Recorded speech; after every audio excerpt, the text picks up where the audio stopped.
Browns, decent on defense. Are they better than the Steelers on defense? At this point, see, that's hard to say.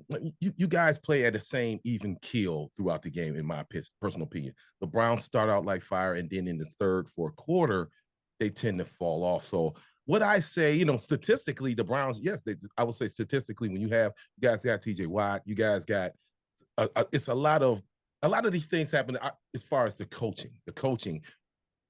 It all comes down to the coaching. So will I say the Browns physically, as far as talent? Yes, I think the Browns talent-wise have a better roster, but the coaching, that you can coach guys. If coaches can understand and players can learn, you can do different things. So you can make up for some of those shortcomings. When you have a powerful pass rush and you can get there, your corners don't have to do a lot because you got such a powerful rush. Now, if it's the opposite, and see, that's what the Browns is. Our front four is strong. I have problems with the secondary, and it's kind of like the opposite with you guys, in my personal opinion.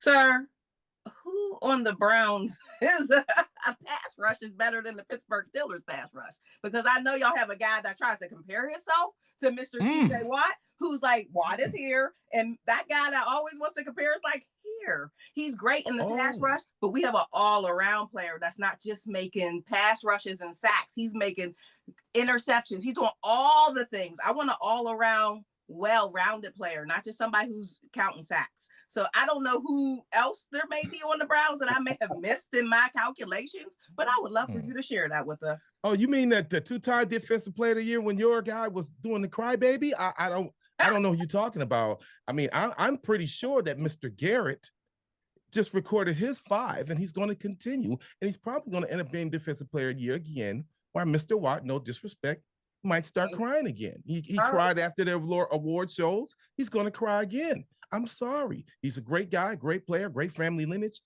Myles Garrett is the #1 Hall of Fame, and that's what's going to go happen. They both are the same year, sir, to button it off. They both are the same class. They come in, and their stats do not tell the story you just told.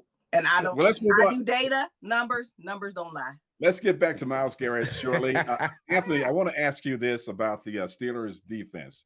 They are supposedly the highest paid defense in the NFL, yet they have not played like it. There has been some rumblings, fans speak about Terrell Austin, the defensive coordinator. Is it the Jimmys and Joes, the players, or is it the X's and O's that Tomlin says he and Terrell Austin do together? Well, it's the Jimmys and Joes in some ways. Look, the price you pay to get people in there, you did that because you got some monsters in this division, in this conference that you had to worry about, okay? And it's showing. You can't cover these guys holding them, okay, pass interference, okay, every time you get Ramsey, you got Porter back there, and they're going to be good for a couple pass interferences throughout the game, okay? And they're going to get the big plays there on defense. So with that said, guys now have got to step up. You got Hayward, he was on the contract. You got Watts, you got him to keep himself here, get him satisfied. Okay, you got guys, Queen. Start earning it now. Start making it happen. Okay, and that means, again, as I always say every week, put more time into preparation, put more time into film, and then it'll show on the field. I'm seeing that sometimes it's not showing on the field of anything other than PIs from the DBs, linebackers not filling, not getting off on the ball, getting tired, making mistakes, offsides, things like that. Those are signs that we're just not putting in the work. So I don't think they want to spend any more money on that. I just think they're going to try to draft people to get them in here, and that's future. It's not now.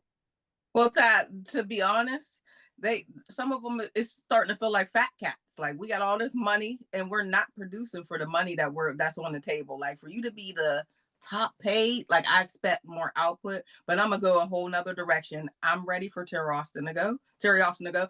I've had enough. I've seen enough. Like, we put the money, we got the players. Where your coaching come in at now? Like, yes, Jimmy and Joe's is a big deal. X's and O's is a big deal, but right now I need those X's and O's to get switched. I think the team is just stale when it comes to coaching, and I love Mike Tomlin. So let's not get this twisted. I love Mike Tomlin. I think he's had a fabulous run here. I think he's been here for a good bit of time. I think he's done all he needs to do here. I think it's time to move on to what's next. Sometimes you could be stale. Like, you've been here for a long time. Maybe people, they love him, respect him, they play, but I just feel like it might be time to shake things up after this contract. This human relations moment brought to you by PGHCHR. Does the world have you feeling anxious? Are you worried that hate and injustice will triumph? We are here to help. Report your concerns today. Call us at 412-255-2600.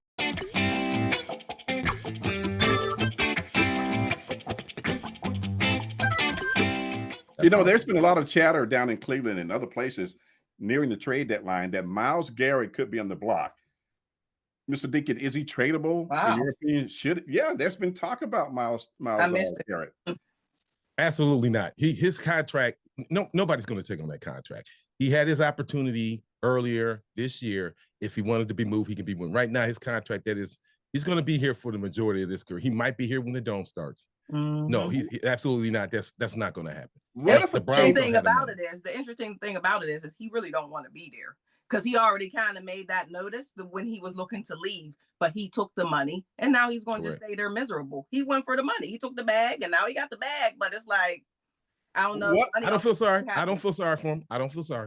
What if a team wanted to trade 2 or 3 number 1 draft picks for Myles Garrett? Anthony, is that something that the Browns should take a listen to? Yeah, that would be a move that I think the Browns will listen to. I think that Myles Garrett will listen to it. I think that as much as he's loyal to wanting to win something in Cleveland, I think his time is now like, I got to win. Just as Watts too. Watts was kind of like playing with that, just as like, I'm a little older now and we're not close. I want to win something.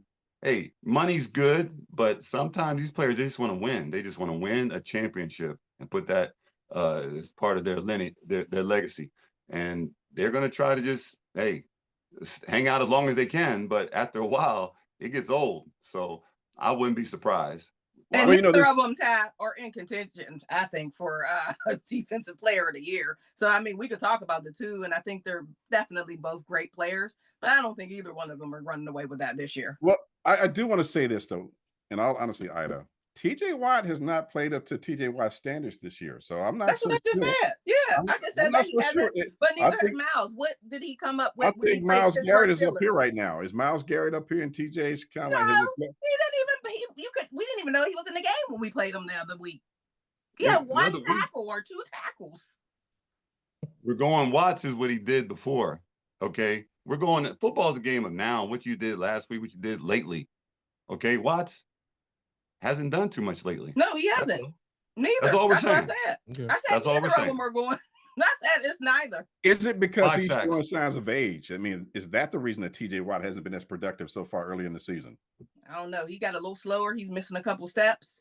I mean, I've been calling it out week after week. Like, he's not the same. I don't know what it is. I can't speak to it because I'm not the expert on his body, but I know we're not getting what we would get for what we paid. And I feel like after a certain amount of years, that's what happens to all of them. They're not as fast. I mean, not to say that he's not going to produce or give anything. That's not what I'm saying. But what I'm saying is when you're talking these 2 players with that top money, there's an expectation of what the output is, and the numbers have to show what was paid for them. And I don't feel either of them are giving that right now. So it's just like, you get the bag, and then sometimes you get old too. It's name, it's a couple things. But I mean, they are getting a little older in football years. But first, let's talk about this week's opponent, the Indianapolis Colts. Mr. Deacon, what do you see when you look at this team? Oh man, I am amazed at what they're doing with Jones right now. I actually really wanted him to come in Cleveland instead of Joe. And right now, Jonathan Taylor is killing it. You can't. This guy is killing. He scored 3 touchdowns last time. Do I think the Colts are for real? Absolutely. Until somebody steps up and tries to knock them off. I love what they're doing right now, and it is incredible. So yes, you guys are going to have a problem coming this week. Ida?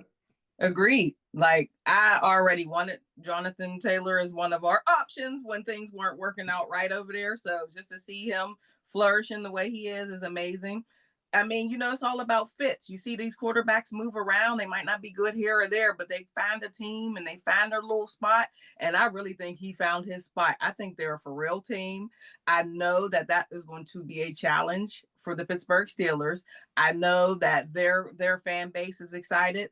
The ticket sales have gone up. I'll just put that out there. Like, tickets are booming and they're buying them at high prices. That's how you know when the fan base start doing that, you know that they want to come see their team. They believe in their team. Their team's winning. So I think this is going to be a tough week. How much of a difference, Anthony, has their new coach Shane Steichen made?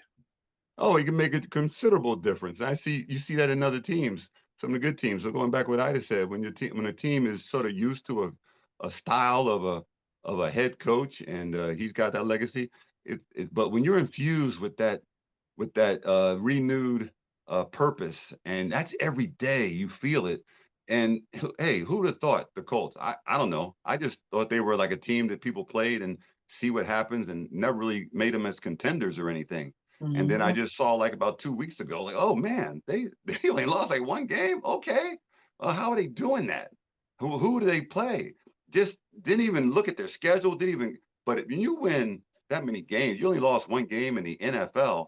You're saying something halfway through the season. You're making a statement, and that's the way you want to go into the last 2 months, with the shh, don't know about us. You don't know about us. We're going to surprise some people, and that's what they've been doing. And that coach loves it. And that's a great atmosphere to be in, because you love to sneak up on people and say, yeah, that's what we are. Next. All right, Mr. So we'll see what Deacon. happens. So prediction time. Will the Colts sneak up and beat the Steelers here in Pittsburgh this week? Give us a score. I'm going to say yes. I'm sorry, Ida. I know you're not going to like this. It's all right. It's all right. I do think it's going to be close. I won't say a shootout, but I think the score is going to be at least both teams with 28 or more. So I'm going to go with the Colts 35, Steelers 27. Ida? Well, I mean, I think the Colts have the momentum. I think they'll come in here. I think they're going to have a fabulous game. But those Pittsburgh Steelers do not want to deal with this city with 2 home losses in a row. It just will not be a nice town. So I'm going to go Pittsburgh Steelers. I'm going to say 31-21. Anthony, they could end up being 4-4 if they lose to Indianapolis. Will that happen? I'm afraid it is, but one of the things that I look at too is Boz is like phenomenal. Okay, he's going to kick about 3 field goals, but they got to get more than field goals against this team. That's for sure. So I would like to say the Steelers. I want them to get out of this funk, but I don't think they are. I'm afraid I'm going to have to go Indy, and I'm going to have to go 23-14.